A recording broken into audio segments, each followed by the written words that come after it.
본 방송에서 제공하는 투자 정보는 투자 판단에 대한 조언입니다. 방송에서 제공하는 주식의 가치, 가격 상승 및 가격 하락에 대해서는 방송사에서 보장하지 않습니다.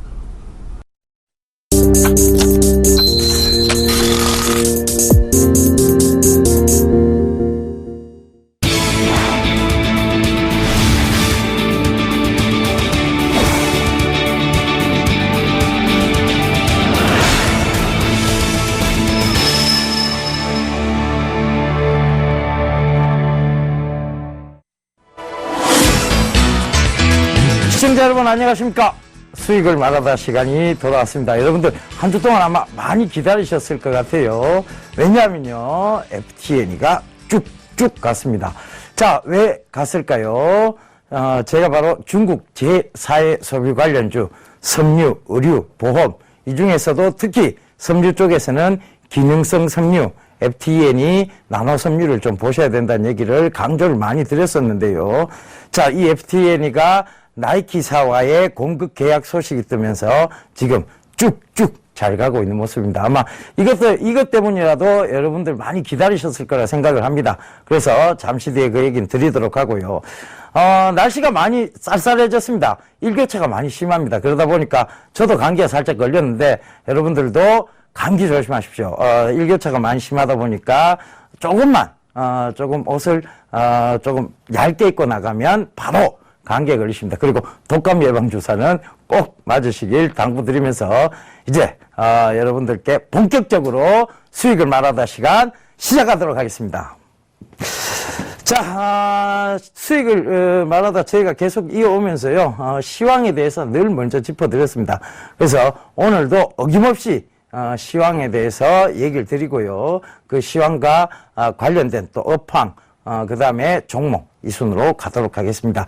자, 시황부터 좀 살펴보고 가도록 하겠습니다. 자, 제가 글로벌 기준점, 글로벌 초저금리 상태라는 기준점을 명확히 딱 잡고 가시면 된다는 얘기를 드렸었죠. 그래서 기준점은요 여전히 글로벌 초저금리 상태입니다. 요 글로벌 초저금리 상태를 기준으로 여러분들께서 시장을 대응하시면 되겠습니다. 그래서 이 글로벌 초저금리가 지속되고 있는 한은 돈이 어디로 몰린다 그랬습니까?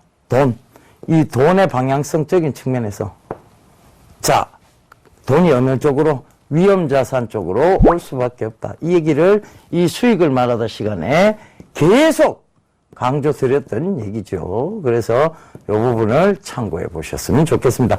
자, 이러면서 제가 드린 얘기가 있어요. 뭐 얘기 드렸습니까? 자, 얘기 드린 게 있죠. 바로 미국 금리 인상 이 부분에 대해서 9월 금리 인상은 절대 없다. 이 얘기도 드렸었고요. 이 수익을 말할 시간에 명확하게 얘기 드렸습니다. 그죠? 그 다음에 빨라도 12월인데 이 12월도 불분명하다. 왜? 뭐 때문에 불분명하다는 얘기입니까? 그죠? 바로 미국의 미 대선이 내년도에 있습니다. 그러니까 이 대선 때문에라도 지금껏 이 오바마와 그 다음에 자넷 옐런의 어떤 합작품이 잘 이루어져 왔습니다. 자넷 옐런이 FRB 의장을 맡기 전까지 벤 버냉키가 결국은 이 오바마 행정부를 굉장히 돕는 역할을 했었죠. 결국은 미국의 양적 완화를 지속적으로 하면서 지표 개선을 계속 이루어왔습니다. 그런데 이제 미국이 어설픈 금리 인상을 하게 되면 이것은 미국 대선에도 영향을 미칩니다만 결국은 중국이 경제 패권을 차지하고자 하는 그 노력에 의해서 미국이 도와주는 것밖에 안 됩니다. 미국이 중국을 도와주는 거죠. 그죠? 중국을 도와주는 것밖에 안 됩니다. 그러니까 결국은 이것 때문에라도 빨라야 12월이고 9월 금리 인상은 없다는 얘기를 계속 강조드렸었습니다. 실제로 9월 금리 인상 없었어요. 그죠? 그러면서 12월 금리 인상조차도 지금 빨라야 12월이라는 얘기도 뒤로 자꾸 지금 얘기가 나오고 있습니다. 올해 꼭 연내에 한다는 약속은 아니었다라는 식의 변명이 나오기 시작하는 것이죠. 자, 저희가 말하는 대로 지금 시장은 펼쳐지고 있습니다. 말하는 대로 가고 있는 것이죠. 그래서 그런 부분들 꼭 좀 참고해 보시고요. 자, 그래서 지금 대외 변수적 요건에서의 가장 영향을 미칠 만한 미국의 금리 인상은 이제 시장에서 뒤로 늦춰지면서 불확실성 요소가 제거가 됐다는 얘기죠. 어느 정도 사라졌다는 얘기입니다. 그러면 그 외에 외생 변수적 요인이 또 뭐가 있을까에 대해서 우리가 한번 살펴보자고요. 유럽은 이제 뒤로 들어갔어요. 그러니까 유럽은 지금 아직까지는 아니라고 분명히 말씀드렸어요. 유럽은 빨라야 2년 후에, 그죠? 2년 후에, 그죠? 2년 후에, 바로 그게 이루어질 수 있다. 그러니까 뭐가? 유럽 붕괴. 유럽 붕괴에 대한 조짐은 언제? 붕괴에 대한 조짐은 2년 후에나 나올 수 있을 법한 얘기다라고 말씀을 드렸습니다. 그러니까 그 부분도 참고를 해보세요. 이 유럽이 2년 후에 왜 이혼에 대한 얘기가 나올 수밖에 없어요. 그들이 어찌되었건 같이 한번 잘 살아보자고 뭉쳤습니다. 그런데 누구는 열심히 일하는 반면에 누구는 계속 놉니다. 그러면서 돈은 더 받아가길 원하죠. 이러면 결국은 이 결혼 생활은 유지될 수가 없습니다. 그렇다면 그들은 결국은 파경에 이를 것인데 그 파경이 나오는 시점이 2년 뒤가 될 수 있다. 왜? 지금은요, 어떻게든 마리오 드라기, 그죠? 마리오 드라기 22 총재, 유럽 중앙은행 총재죠. 그 다음에, 앙겔라 메르켈, 그죠? 앙겔라 메르켈, 독일 총리죠. 앙겔라 메르켈이 어떻게든 이 상황을 막아 나가고 있습니다. 그죠? 막아 나가고 있어서, 지금은 파경을 맞이하기가 힘든 상황입니다. 왜냐하면 그들이 어떤 정치적 입지를 생각해서라도 이 상태를 유지하고 가려고 하죠. 그래서 LTRO가 계속 지속적으로 이루어지고 있는, 그러니까, 유럽의 양적 완화가 지속적으로 이루어지고 있는 단계예요. 그러니까 유럽의 붕괴 위험은 현재까지는 없어요. 그러니까 2년 뒤에는 그게 나올 수 있는 시점이, 이제 각 국가별로 이제 2년 뒤에 총선에 대한 부분들, 그리고 영국조차 또 하나가 있죠. 뭐냐면 영국의 이제 토니 블레어라든가 이런 총리들이 자 이걸 국민 투표에 붙이겠다고 했습니다. 어떻게 바로 유럽의 EU에 잔존할 것인가에 대한 부분들이죠. 그래서 이런 부분들이 결국은 2년 뒤에 이들이 파경에 맞을 만한 그런 사태들이 나올 수 있다라고 말씀드렸어요. 그럼 지금부터 2년까지는 어찌되었건 뭐가 이루어집니까? LTRO를 통한 글로벌 초저금리 상태가 유지되어 간다는 얘기죠. 그래서 이 부분을 참고해 보셨으면 좋겠고. 그 다음 세 번째가 이제 뭐냐면 가장 우리한테 지금 영향을 크게 미치는 국가예요. 중국입니다. 이 중국이 지금 경기 둔화에 들어가 있어요. 어제 발표가 났었죠, 그죠? 어제 발표가 났었죠. 7%대 이하로 떨어졌습니다, 그죠? 7% 이하로 떨어졌습니다. 성장률이.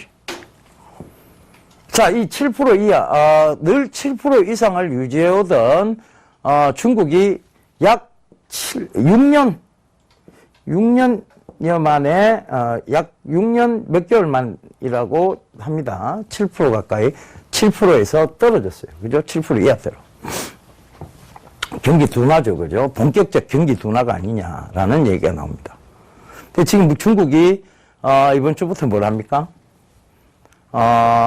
이제 이번 주부터, 다음 주부터죠. 다음 주부터네요. 뭘 합니까? 오중전회를 하죠. 오중전회.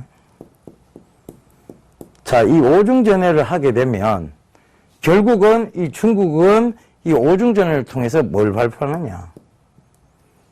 경제의 청사진을 발표하는 것이죠.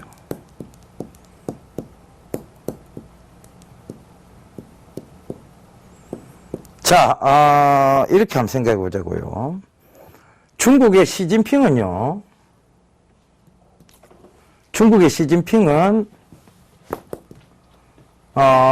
법학도 출신입니다. 그죠? 법학도 출신입니다. 청와대학의 법학과를 나왔죠. 그죠? 법학도 출신이고, 그의 부인은, 펑리위안이라고 해서 가수 출신입니다. 자, 어찌됐든 지금 중국을 이끌어가고 있는 주석이, 법학도 출신이에요. 그러다 보니까 제일 먼저 뭘 했습니까? 부패 척결을 한 거예요. 그죠? 부패 척결. 여기에 중점을 뒀습니다. 저도요, 법학과를 나왔죠. 법학도 출신들이 가장 먼저 하는 게 뭐냐면요. 정비예요. 제도적 정비. 이걸 먼저 하고 싶어 합니다. 저 역시 마찬가지일 거예요. 제가 뭐 정권을 잡을 일은 없습니다만은, 제가 만약 정권을 잡게 된다면, 저도 제도적 정비를 먼저 할 거예요. 제도 정비. 그죠?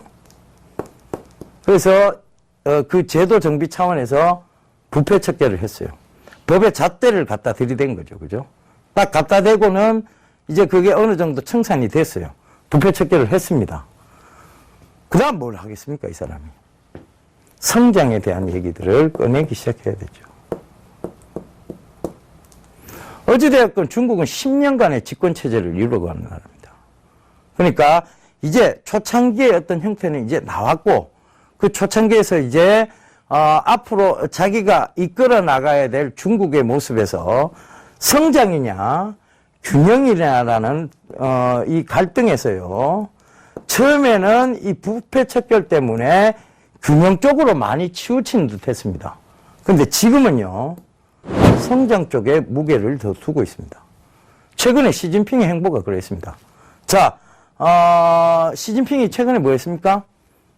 바로 중국에서 우리 박근혜 대통령도 이제 초대되어 갔었죠. 열병식도 했었고요. 자, 이런 열병식을 초대형 열병식을 했었는데 바로 이제 북한보다 우리 박근혜 대통령을 더 측근에 두고 이 시진핑이 얘기를 나눴죠. 자, 이 얘기는 뭐냐면 시진핑은요. 명분과 실리를 중요시한다는 얘기입니다. 실리. 최근에 이 시진핑이 미국에 가서도 제일 먼저 뭐부터 해줬습니까? 보잉 항공기를 300대부터 구매를 해줬죠.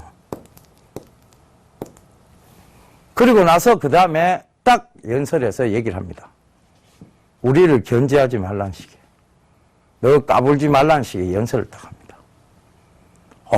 미국이 깜짝 놀랐어요. 진짜 대륙국가의 기지를 딱 보여주고는 까불지 말라는 식으로 딱 얘기를 합니다. 그러니까 이제 중국이 이제 경제 패권을 차지하기 위해서 그들은 명분과 실리를 적절히 섞어가면서 조화를 이루어가겠다는 얘기죠. 그러니까 이 시진핑의 어떤 정치적 행보, 그 다음에 경제 구상 이런 것들이 어느 정도 이제 눈에 보이기 시작합니다. 그래서 지금 그가 요번에 오중전회에서 그죠? 오중전회에서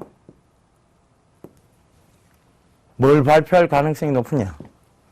경제청사진을 발표할 확률이 높다는 얘기입니다.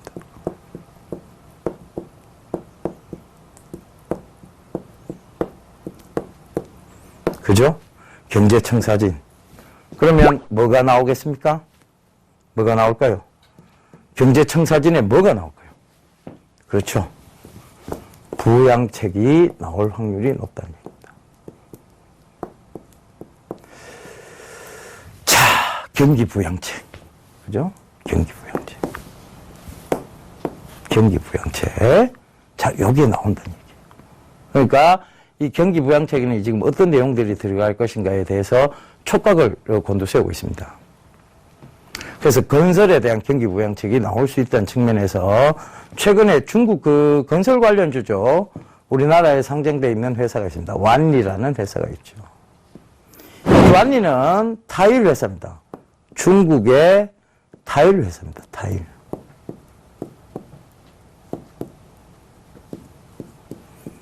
근데 대한민국에 상장이 돼 있죠. 대한민국에 상장이 돼 있습니다.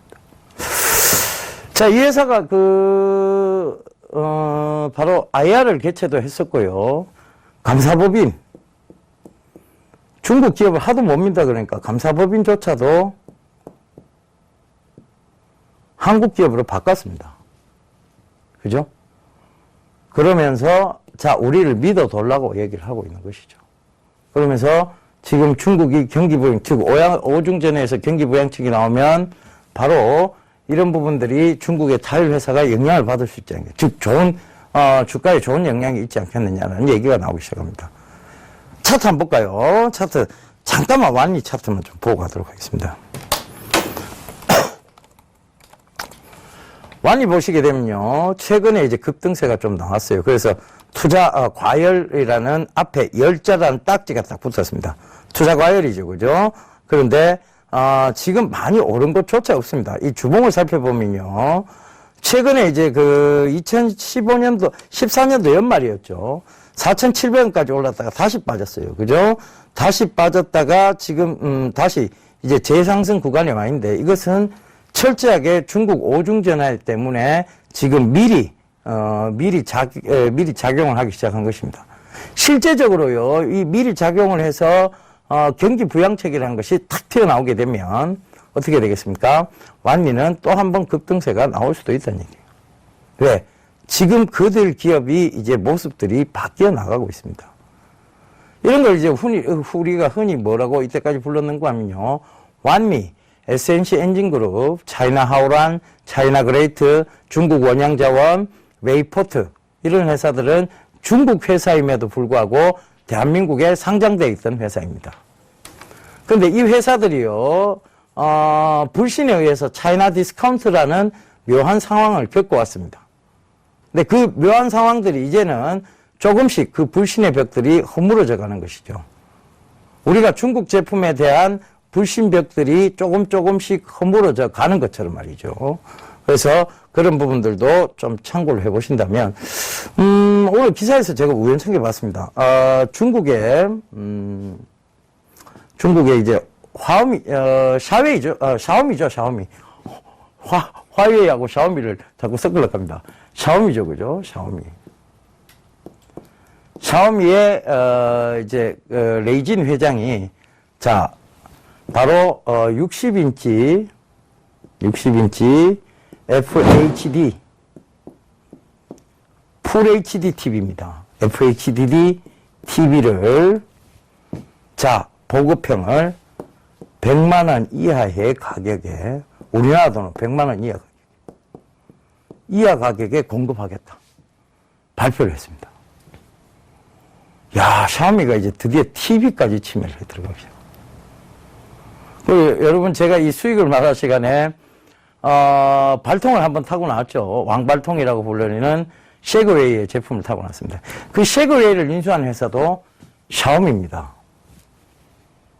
제가 그 센서 시장을 설명드리면서 타고 나왔었는데요. 이제 그 자이로 센서에 대한 얘기를 드렸었죠. 그죠? 그걸 설명드리면서 타고 나왔었는데, 그, 쉐그웨이를 인수한 이 샤오미가, 1인용, 전동 자전거죠. 그죠? 그거를 30만원대 이하로 보급을 하게 됩니다. 파격적인 가격 할인이죠. 그들만이 할 수 있는 파격적인 가격 할인. 결국은 중국의 싼 인력과, 그리고 그들이, 발빠르게 대처한 덕분에 샤오미는 이제 글로벌 기업으로서의 모습들을 점점 갖춰나가고 있습니다. 그러다 보니까 중국 기업에 대한 인식들이 달라지기 시작하는 것이죠. 물론 아직까지 그들의 재무제표를 사실상 저는 못 믿겠습니다. 지금 여기 대한민국에 상장되어 있는 중국 기업 중에 일부는 K만 군도라는 쪽에 법인 회사를 가지고 있는 회사들이에요. 이 페이퍼 컴퍼니가 아니냐는 생각도 많이 듭니다. 실제적으로 중국에 기업을 두고 있으면서 왜 이 법인 자체는 K만 군도에 두고 있는지 그것도 이해가 사실 잘 안 되고요. 하지만 어찌되었건 인식은 바뀌어 나가고 있다는 것이죠. 그래서 그런 부분들을 참고해 보신다면 지금 차이나 디스카운트로 분류되었던 완미, 웨이포트, 그 다음에 차이나 하오란, 차이나 그레이트, SNC 엔진그룹 이런 종목군들은 여러분들이 좀 보실 필요가 있지 않느냐. 중국 원양 자원도 괜찮은데요. 중국 원양 자원 워낙 저는 믿지 못하겠습니다. 사실 그 기업을. 워낙 재무제표도 이때까지 잘 맞지도 않았고요. 그다음 두 번째는 뭐냐면 갑자기 뜬금없는 대규모 유상증자를 하는 거. 그다음에 아직까지 감사법인이 그들 중국 자국의 감사법인을 쓰고 있다는 거. 자, 이 여러 가지들이 중국 원양 자원의 리스크를 말해주고 있는 것이죠. 그래서 아직까지 믿지 못하겠어요. 그래서 중국 원양 자원을 빼고 지금 나머지 종목군들을 차이나 디스카운트 종목군들을 말씀드렸으니까요. 여러분들 유심히 한번 보셨으면 좋겠습니다. 자, 우리에게 가장 영향을 많이 미치는 기업입니다. 많이 미치는 국가. 그것이 바로 중국이죠. 근데 이 중국이 앞서 말씀드린 바와 마찬가지로 그들은 경제 부흥을 이끌고 그들이 세계 경제의 패권을 찾아오기 위해서 분명히 이번 오중전회를 통해서 경제 청사진을 제시할 것이고 그 청사진을 통해서 그들은 확고부동한 경기 부양의 의지를 보여줄 것입니다. 이것은 우리 국가의 우리 대한민국의 주가에 긍정적이면 긍정적이었지 부정적 영향을 미치지 않을 요인이라는 것도 분명히 아셨으면 좋겠습니다. 그러면 이런 모든 부분들에서 리스크가 되는 종목이 있을 거고 그 다음에 베네핏이 좀 되는 종목이 있을 거예요. 그죠? 그러면 이거를 우리가 나눠보자고요. 자, 중국 위안화절하, 즉 이 위안화절하도 어떻게 보면 하나의 위안화절하, 제가 이것도 수익을 말할 시간에 여러분들께 한 말씀드렸죠. 위안화절하조차도 하나의 경기 부양책의 일종이다. 경기 부양책이다. 그죠? 그들이 쓰고자 하는 경기 부양책이다. 그러면 이 위안화절하가 지속이 되면요, 어떤 기업들이 좀 피해를 볼 것인가? 그것은 여러분들 이미 신문에서 다 말씀드렸습니다. 제가 여러분 아침 8시 10분마다 나와서 신문을 읽어드리고 있습니다. 오늘도 이 위안화절하가 피해가 될 수 있는 종목군들에 대해서 말씀드렸죠. 바로 뭐냐? 철강, 조선, 정유입니다. 자, 이것들은 위안화절하의 피해가 직접적인 피해주라고 보시면 됩니다. 왜 피해가 될까요? 그들하고 경쟁체제에 있는 기업들이기 때문이에요. 그러니까 어떤 누군가의 통화가치가 있잖아요. 그러니까 통화가치를 생각했을 때 경쟁이 되는 국가의 제품들이 그 통화가치 때문에 싸지는 역할. 지금도 그렇지 않아도 중국이 저가 철강, 저가 조선세, 저가 그 다음에 정유 때문에 치매가 들어오고 있는데 거기다 가격이 더 싸지는 거예요. 뭐 때문에? 위안화절하 때문에.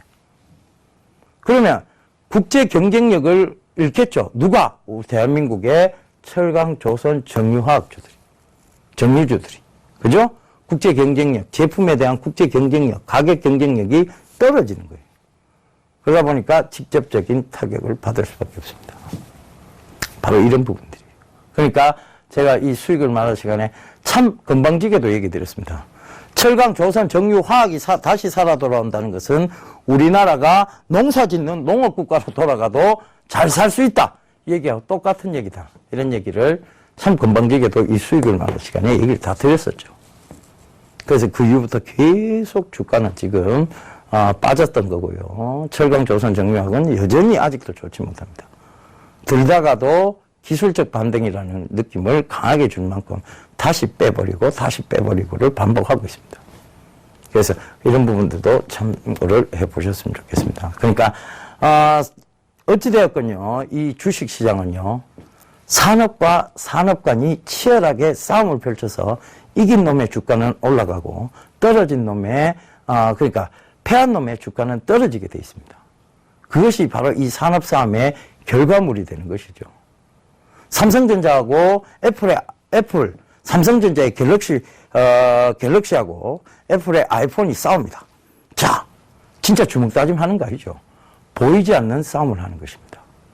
그들은 어찌되었건 이 보이지 않는 싸움을 통해서 산업에서 이기려고 합니다. 이겼다 싶으면 주가는 어김없이 좋습니다. 졌다 싶으면 주가는 어김없이 떨어지게 되는 거죠.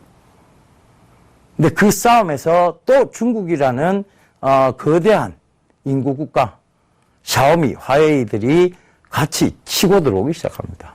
어찌되었건 글로벌 경쟁력을 잘 갖추고 있던 삼성이 뒤로 밀릴 수밖에 없는 여러 가지 조건들이 나오게 된 것이죠. 그러면서 삼성의 스마트폰 매출 비중은 확 떨어졌고 오히려 중국에서 치매가 덜 들어오고 있는 반도체 매출 비중은 늘어났습니다. 자, 여기서 한 가지 꼭 얘기 드려야 될 것이 있어요. 이 방송이 나갈 때쯤이면 이제 그 다음 날 바로 중국의 실적 그러니까 SK 하이닉스의 실적 발표가 있을 겁니다. 제가 SK 하이닉스를 여러분 강조를 많이 드렸어요. 그죠? SK 하이닉스. 요 얘기 잠깐 옆으로 좀 세탁하겠습니다. 삼성전자.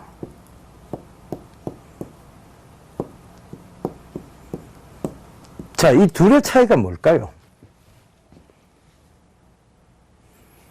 이 삼성전자는 종합가전의 개념이고, 그죠? 종합가전, 반도체, 이렇게 보면 되고.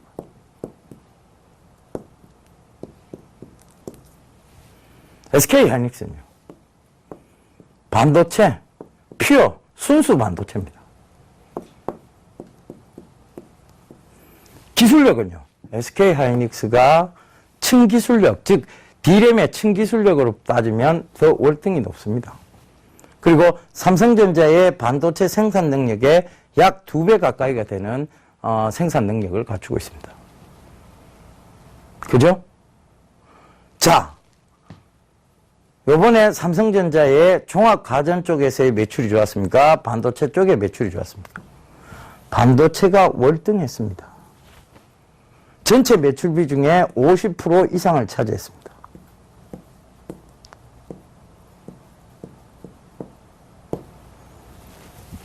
야, 삼성전자가 이렇게 반도체가 좋은데 SK 하이닉스는요?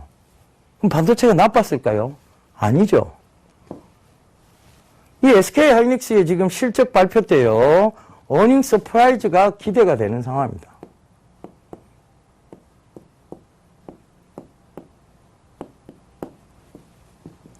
어닝. 그죠? 어닝. 뭐? 서프라이즈. 그죠?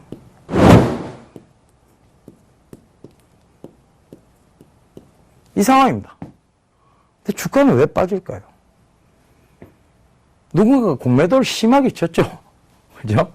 공매도를 아주 심하게 쳤습니다. 그러면서 SK 하이닉스 3분기 매출이 우려가 된다 계속 떠들었습니다. 주가는 안 좋았죠. D램 가격도 떨어진다 계속 언론 플레이를 했습니다. 근데 실제적으로 삼성전자 어닝 서프라이즈가 나오니까 막 주가가 쫙 올라갔어요. 특히 반도체 때문에. 그죠? 그러니까 이 반도체 때문에 지금 SK 하이닉스도 어닝 서프라이즈가 되니까 이 공매도를 친 사람들이 뜨끔했던 거예요. 다시 사려고 하는 생각보다는 그 텀이 필요했던 겁니다. 그러니까 4분기가 걱정된다고 또 얘기를 합니다. 그죠? 실컷 3, 4분기 걱정된다고 얘기하다 3, 4분기 어닝 서프라이즈 나오니까 이제 또 4, 4분기가 걱정된다고 얘기해요. 결국은 이건 공매도해야 되는 부분이에요. 그래서 우리나라 주가가 왜 여러분 지금 특히 대형주 쪽에서 좋지 않다라고 얘기 들었냐면 아마 여러분들 수익을 말하도록 꾸준히 시청했던 분들이라면 그것이라고 딱 집어서 얘기할 거예요. 뭡니까? 파생 상품이 난립하고 있기 때문입니다. 지금 이 프로그램을 시청하시는 대다수의 시청자분들은요, 주가가 위로 올라가기를 바라시는 분들이고요. 이 파생 상품에 투자하시는 분들의 대다수 분들은 주가가 떨어지는 쪽에 배팅을 하셨을 겁니다. 자, 어떤 금융학적인 측면에서 보면 우리는 금융 후진국으로 분류가 됩니다. 특히 이 주식 쪽에서는 더더욱 그렇죠. 그런데 파생 상품의 규모로 보면요, 금융 선진국 수준입니다. 이제 우리가 흔히 이런 것을 뭐라고 표현하느냐, 예, 가랭이 찢어진다고 표현하죠. 뱁새가 황새를 따라가려고 하다 보면 가랭이가 찢어진다. 즉 지금 우리 가랭이가 찢어져 있는 상황. 못 쫓아가는 상황인데 파생 상품만 많이 만들어 놓은 겁니다. 그러니까 뭐가 되고 있느냐? 외국인들이 사면 올라가고, 외국인들이 좌지우지하는, 외국인들이 선물로 웹도덕 현상을 계속 만들어 나가는, 즉 대한민국 주식시장을 짤짤이판으로 만드는 거예요. 짤짤이판. 현금 인출기. 뭐 이런 식으로 그들이 비유를 합니다.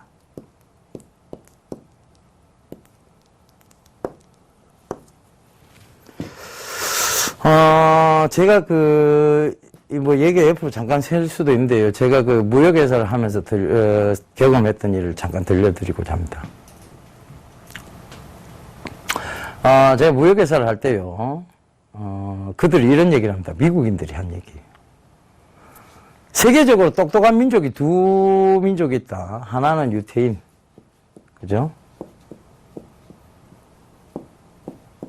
하나는 한국인인데, 그죠? 여기에 대해서 극명하게 비추는 얘기를 하나 딱 합니다. 뭐냐?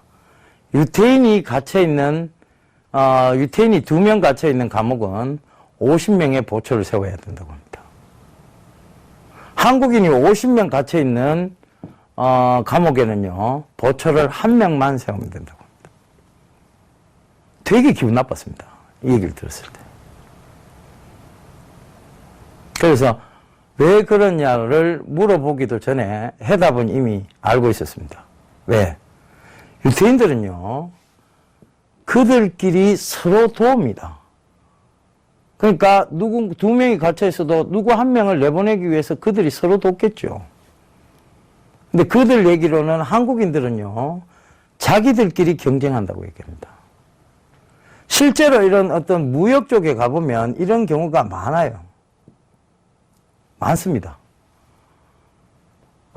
우리가 굉장히 불합리한 계약 구조를 가져오는 게 어떤 건가 하면요. 처음에 어떤 브랜드를 런칭해서 누가 잘 키워놓습니다. 제품이 잘 팔리죠. 그럼 다른 한국인이 들어갑니다.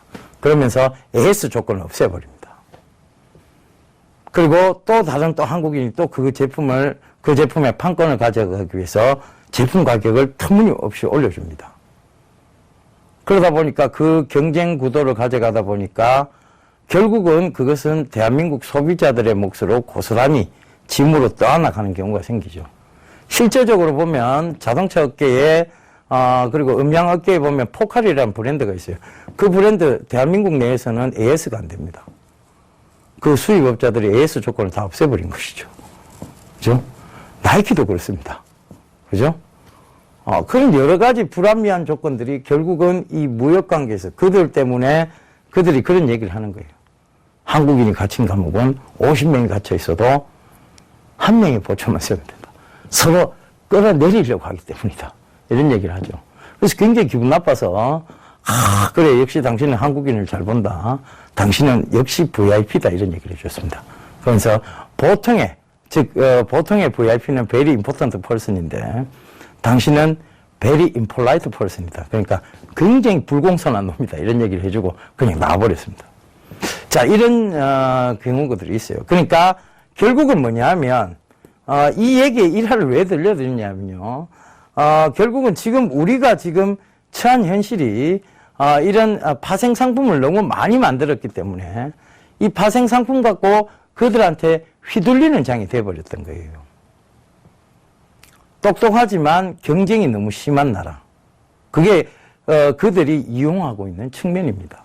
외국인들이 잘 이용하죠, 이것들을. 그래서 외인들에 의해서 좌지우지되고 있는, 그죠?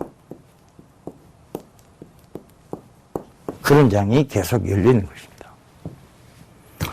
어떻게 보면 참 비참한 얘기고요. 그죠?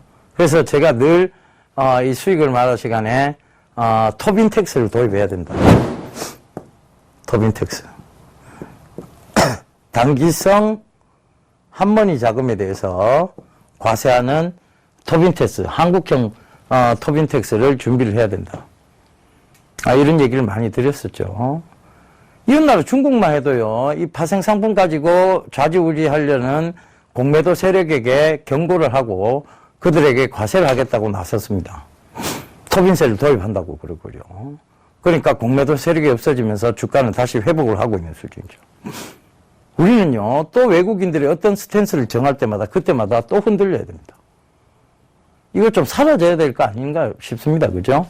그래서 이런 부분들을 꼭 좀, 글쎄요, 조금 사라졌으면 좋겠는데, 어찌되었건 지금 시장은 이 시장이 연속되고 있습니다. 그래서 제가 이런 것 때문에 대형주 쪽에서는 자꾸 실질적인 정상적인 흐름보다는 선물에 의해서 흔들리고 외인들의 공매도에 의해서 흔들리는 종목군들이 많아졌다. 왜냐면 SK 하이닉스만 해도 밑으로 배팅하는 시스템이 되게 많아요. 대주거래, 그 다음에 공매도, 그 다음에 SK 하이닉스 주식 선물도 있습니다. 그죠? 이런 모든 것들을, 그리고 SK 하이닉스 옵션도 있어요. 그죠? 그 다음에 ELW도 존재합니다. ELS도 존재하죠. 그러니까 이 모든 것들이 보면 밑으로 배팅할 수 있는 시스템들이 갖춰져 있다는 얘기예요. 그러니까 누군가는 밑으로 떨어져야만 수익을 보는 구조고, 우리 이 프로그램을 시청하시는 대다수의 시청자분들은 올라가야 좋은 시스템입니다. 그죠? 그러니까 이렇게 양쪽으로 각을 세우고 있는 거예요. 싸우고 있는 거죠. 그죠? 그래서 그렇게 실적이 좋아짐에도 불구하고 주가는 자꾸 흔들거리고 있다는 거예요. 어찌되었건, 이 SK 하이닉스는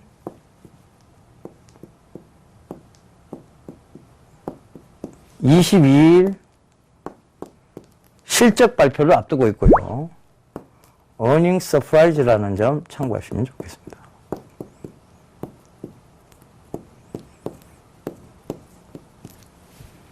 자, 요 얘기 드리고 이렇게 말씀을 드리도록 할게요. 자, 어찌됐건 얘기들이 옆으로 좀 또 파생대가 많이 길어졌는데요. 첫 번째, 자, 이걸 정리를 해보자고요. 전체적으로. 미국에서 파생되어질 수 있는 외생 변수적 요인의 가장 큰 것이 금리 인상이었습니다. 그 불확실성들이 점점 사라져 가고 있고요. 유럽은 지금 LTRO를 계속 이어져 가고 있기 때문에 그 불확실성도 없다고 보는 것이 마땅합니다.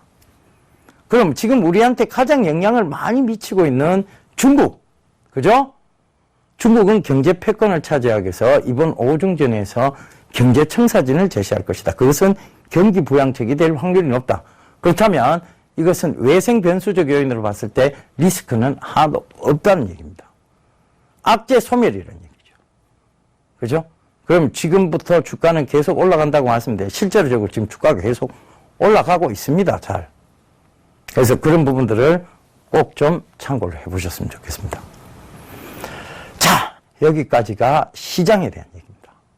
어찌됐건 시장은 지금 글로벌 초저금리 상태라는 기준점 딱 잡고 그 상황에서 올라올 수밖에 없는, 즉 위로 올라올 수밖에 없는 돈의 방향성적인 흐름을 갖추고 있는 것이고요. 그죠? 위험 자산으로 쏠릴 수밖에 없는 그런 흐름을 가지고 있습니다. 그러니까 시장은 올라올 수밖에 없는데, 그럼 어떤 업황을 봐야 되느냐에 대한 부분입니다. 업황적인 얘기를 해봅시다. 앞서 말씀드린 바와 마찬가지로 중국이 제일 중요합니다. 중국으로부터 침해받고 있는 산업이 있죠. 중국의 침해 산업군. 이건 일단 피하셔야 돼요. 그죠? 이거 피해야 됩니다. 뭐? 조선, 정유, 철강, 화학. 그죠? 화학은 그나마 지금 나왔습니다. 2차 전지 사업 때문에. 그죠? 왜? 2차 전지가 미래 산업이잖아요. 그죠? 결국은 펼쳐질 수밖에 없는 전기차 시장에 대한 부분들을 얘기하고 있기 때문입니다. 자, 어찌되었건 중국으로부터 침해당하고 있는 산업군 피하셔야 된다. 그럼 중국으로부터 좋은 산업군은 뭐가 있느냐? 이들은요, 중국, 늘 말씀드린 게 뭐냐면 인구 국가입니다. 6.25 때 인해 전술로 막 밀어붙이고 내려왔던 나라. 그것이 바로 중국이죠. 지금도 중국은 세계 최대 인구를 자랑합니다. 14억 인구라고 얘기합니다. 거의 14억. 이들은 인구 컨센서스가 불가능하다고 합니다.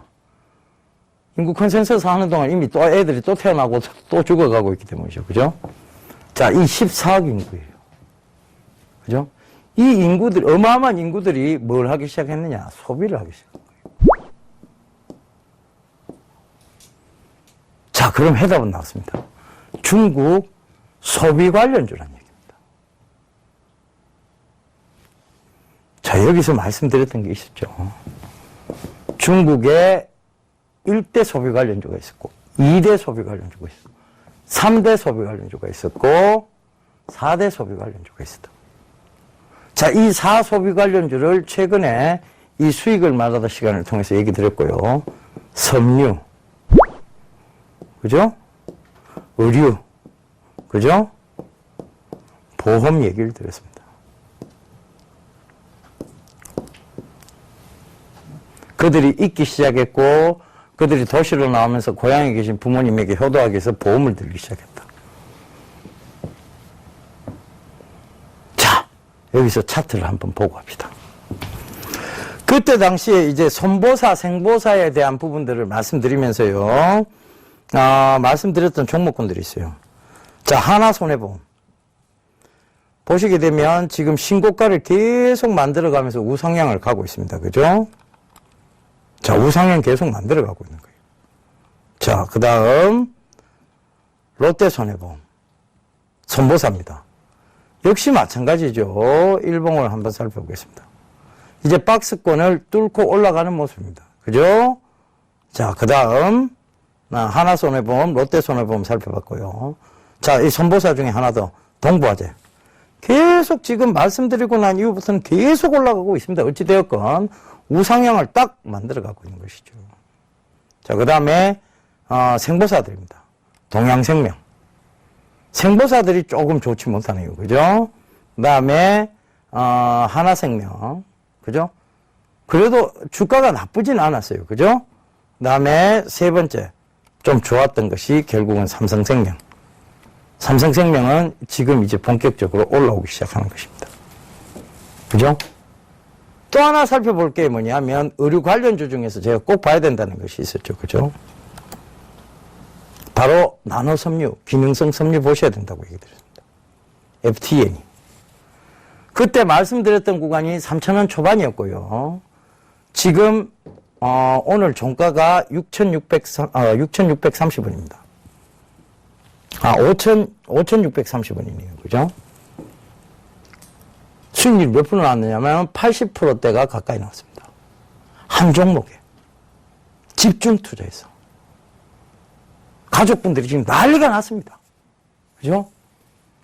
한 종목에 집중 투자한 종목이 80% 수익률이 나왔습니다. 어마어마한 수익률이죠. 결국은 왜 집중 투자가 중요하고 확신 투자가 중요한지에 대한 얘기들이 이 FTN을 통해서 여실히 증명됐다라고 보시면 되겠습니다.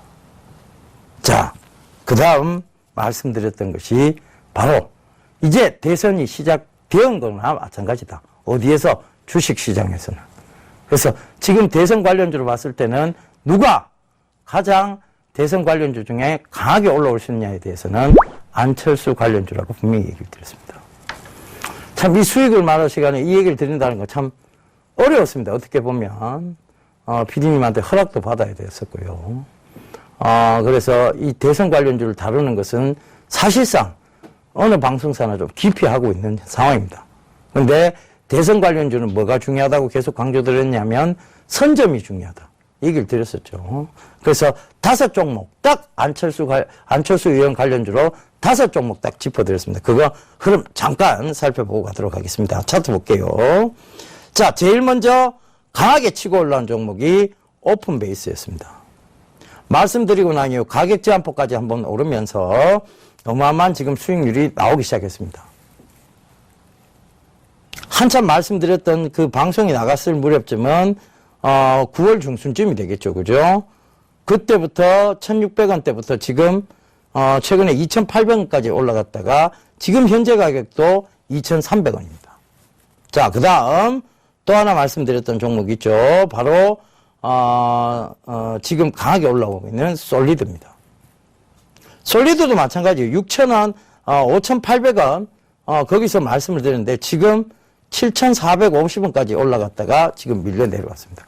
밀려 내려와도 결국은 6,600원대. 굉장히 강한 모습이죠. 그죠? 자, 최근에 가족분들하고 이 오픈베이스와 솔리드는 이미 반 차익을 했습니다. 또 차익 실현 반을 했죠. 그리고 다시 재매수 시점을 잡아 들어가고 있습니다. 그 다음에 그럼 다물 멀티미디어는요. 계속해서 지금 좋은 모습을 보이고 있습니다. 급등세 이후에도 즉 급락이 나오지 않고 계속 주가는 상승하고 있죠. 그 다음에 또 하나 바로 지금 닉네트, 그죠? 닉네트 역시 마찬가지입니다. 계속해서 주가가 우상향으로 올라오고 있는 모습이죠. 자, 하나 더 볼까요? 써니전자입니다. 이것도 우상향으로 지금 계속 올라오고 있는 중이에요. 그러니까 이런 부분들을 여러분들께서 참고해 보신다면 결국은 뭐다? 앞으로 무슨 대선 관련주든지 뭐가 중요하다? 선점이 중요하다. 그 선점에서 이런 즉 지금 이대로 여러분 새정치민주연합이 이대로 선거를 치르게 되면 패하는 것은 불을 보듯 뻔한 일입니다. 그러니까 안철수 의원이 지금 지난 주말에 나와서 뭐라고 얘기했느냐? 문재인 의원을 가장 크게 도운 사람은 본인이다. 본인이다 이런 얘기를 했어요. 왜? 내가 대선을 양보하지 않았느냐? 지난 대선 때 후보를 양보하지 않았느냐? 그 이번에 네가 양보해라 이 얘기입니다. 박원순 시장한테도 이 얘기를 할 수 있겠죠. 안철수 의원은. 내가 지난번에 서울시장 양보하지 않았냐? 이번 네가 양보해라가 될 수 있겠죠. 그리고 또 하나 이 이과 출신의 어떤 의원들은요 명확해지지 않으면 얘기를 잘 안 합니다. 그런데 이 얘기를 합니다. 밑바닥을 못 경험해 봤다고 하는데 엄깡을 해본 사람이 정치를 해야 되는 거 아니냐는 식의 얘기를 합니다. 안철수 의원의 어떤 행보를 보면 진짜 강한 얘기가 되겠죠. 그는 이제 명분들을 쌓아서 신당 창당에 대한 얘기가 나올 수 있는 시점입니다. 그래서 주가는 계속 좋은 모습을 보이고 있는 것이죠. 자, 오늘 준비한 시간은 어찌되었건 여기까지입니다. 그런데 자, 오늘 중요한 것들을 한번 되짚어 보자고요. 결국은 시장은 좋습니다. 시장은 지금 리스크가 거의 없는 시장이에요. 앞으로 다가올 게 중국에 오중전해가 있으면서 경기 부양책에 대한 얘기들. 자, 미래시장 보자고요. 그 다음 또 하나 뭐가 있습니까? 이제 연말로 갈수록 블랙 프라이데이, 소비 시즌에 대한 얘기들이 계속 나올 겁니다. 산타랠리 얘기도 나올 거고요. 자, 미국의 9월 금리 인상 얘기는 뭐 없어졌고 이미 빨라도 12월이라는 얘기. 그럼 11월 장, 10월 장은 나쁠 이유가 없다는 얘기죠. 그래서 이 부분 큰 모멘텀은 없습니다만 어찌됐든 개별 소비세 인하로 해서 소비는 약간 진작이 되고 있는 모습이에요. 그러니까 시장은 안전합니다. 여기서 우리가 지켜봐야 될 것은 뭐냐? 앞으로의 미래산업, 성장산업, 그리고 항상 먼저 준비해 있는 선점해 있어야 되는 대선 관련 이런 것들을 주목해 보시는 거예요. 자, 다음 주에도요 조금 더 알찬 내용을 가지고 여러분들 찾아뵙도록 하겠습니다. 감사합니다. 예병군이었습니다.